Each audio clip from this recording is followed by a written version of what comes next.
তুমি কি সমালোচনা নিতে পারো যদি তোমার কাজ নিয়ে করা হয়? আমার কাজ নিয়ে যদি সমালোচনা করা হয়, আমার যদি জেনুইনলি মনে হয় যে না, that person has a valid point, আমি I take it, I learn from it, আমি খুব পজিটিভলি নেই ব্যাপারটা। বাট সে ফর এক্সাম্পল, আমি একটা সিম্পল কথা বলি যে এখন কেউ যদি আমার একটা কাজ দেখে বলে কালার গ্রেডিং ভালো হয় নাই, আমি ওকে কি বলবো?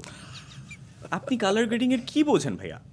I am sorry to say, colour grading আমিই বুঝি না।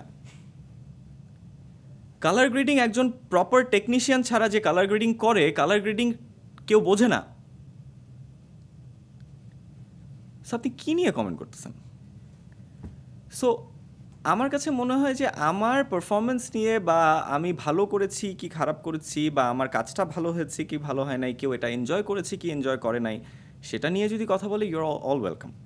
প্লিজ, আমার কি ভুল হয়েছে প্লিজ আমাকে বলেন, আমি কোথায় নিজেকে ইমপ্রুভ করতে পারি, প্লিজ গো অ্যাহেড। বাট উল্টাপাল্টা সমালোচনা করলে, না বুঝে সমালোচনা করলে, তখন মনে হয় যে, তখন প্রথম দিকে খুব রাগ হইতো। এখন মনে হয়, এখন মানে রাগ হওয়াটা is a West of emotion. এখন তুমি হাসো। এখন আমি হাসি, মানে আমার কাছে মনে হয় দিস ইজ এন্টারটেনমেন্ট, আর কিছুই না। বাহ।